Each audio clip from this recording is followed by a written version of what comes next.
What's up, everyone? Mr. NewTube Gamer. Today we're playing Battlefield 2042 1 year later, because yes, today is the 1 year anniversary of the release of Battlefield 2042, and it hasn't gotten much better over the past year. They've been drip feeding content slowly over time. We've gotten a handful of new maps, a handful of new weapons. Most of the content they've added, though, have actually just been maps and weapons that have been brought over from Battlefield Portal into the regular game.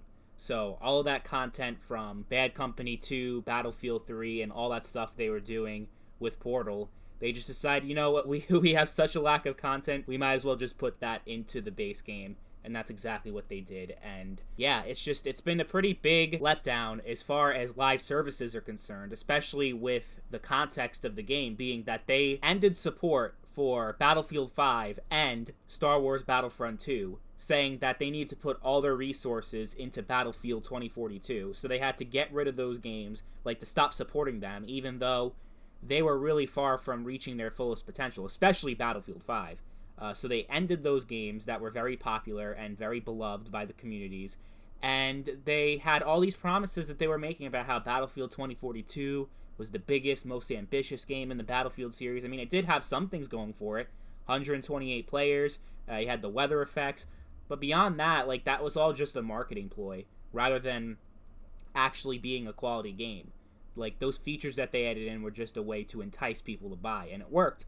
Unfortunately, there were a lot of people that didn't learn their lesson from Battlefield 5 and how much of a disappointment that game was. They instantly pre-ordered Battlefield 2042 and were hyped as fuck about the game, saying it was going to be the greatest Battlefield ever. I remember I made a video back in the day saying, do not pre-order this game, you will regret it. And sure enough, it ended up being the absolute worst game in the Battlefield series by far. Yeah, I think this is going to have to go down as the worst live service in all of video game history, at least when it comes to AAA titles. I can't think of a single game that was worse as far as delivering content in a timely manner, as far as keeping people interested in the game. This game, I was playing this morning, that's when I got the gameplay going, and I struggled on a Saturday morning to find a full game with crossplay and everything. Every game of Conquest I was trying to join, it was like 10 players, 14 players, and then you have to have at least 32 in order for the match to start, so you're just sitting there waiting for it to start. And it's like crazy. This game came out a year ago, and it's already dead. I have an easier time finding people in Battlefield 4, Battlefield 3, and of course Battlefield 5 and Battlefield 1 have even more players. Battlefield 1 has 10 times the player count on Steam than the new Battlefield 2042, and Battlefield 1 came out 6 years ago. That is absolutely insane. And it should be a real wake-up call to EA and DICE that the Battlefield series is in some serious trouble. Even more so than Halo right now. The specialists obviously aren't resonating with people like the original class-based system worked in the other Battlefield games. People really hate the specialists, and it's not doing the game any favors. The gunplay is somehow worse than other Battlefield games. Obviously, the gunplay in other Battlefield games were good, but when I say worse, I mean as in a downgrade compared to Battlefield 5, which, despite all of its problems, actually had some really good gunplay. Then you have Battlefield 2042. It feels like a generation behind Battlefield 5 and Battlefield 1, and even Battlefield 3 has better gunplay than this game. It just feels way too plasticky. I guess that's a good way to put it, is that the gunplay doesn't really feel like it really has anything to it. It just feels so basic and really what you would expect from a low-budget indie title. And the maps, oh my god, the maps. They are among the shittiest maps in all of Battlefield. Oh my god, they're just awful. Anyone who's played this game knows how just horrid the map design is, and it completely takes away all the fun from the game, where the map just doesn't have a good flow. None of these maps really do, except for the ones that are ported over from Bad Company 2 and Battlefield 3 and 1942. But the thing is, like, if I want to play those maps, I'm just going to go back to those old games. They have more players, and they're more fun than this garbage. So, yeah, the whole idea of adding in old content into the new game, the idea of Portal seemed interesting because it kind of, like, combined all the different eras into one battle. Like, you can have World War II versus modern, like, and you know, all that kind of stuff, and having all those vehicles in there. But yeah, just having, like, I have this problem with all the other games too, like when we're talking about Modern Warfare 2 and in the Call of Duty series, you know, just bringing back old maps from old games, it just makes me want to play the old game even more than, you know, than actually getting me into the new shit. It just shows how much better it was back in the day. There are certain aspects that I like I like how you can change your attachment and customize your weapon during the game, which I think is really cool. And also the whole idea of there being sectors within one objective rather than it just being like how it was where it's just A, B, C. No, you actually have like A1, A2, A3, B1, B2. Kind of adds a new interesting dynamic to the Battlefield experience. But yeah, the lack of traditional class-based system, the lack of well-designed maps, and the lack of content overall just drags this game down so much. It's no wonder that literally every other Battlefield game that came before has more players right now than the new game. It's just sad and pathetic, the current state of 2042. I wouldn't recommend it at all. Like, usually when I go back and play these games in Battlefield, Call of Duty, and all these other FPS games that I go back and play that are like, you know, how many years after they came out, I usually find some redeeming qualities out of any of those games, but with 2042, I just can't.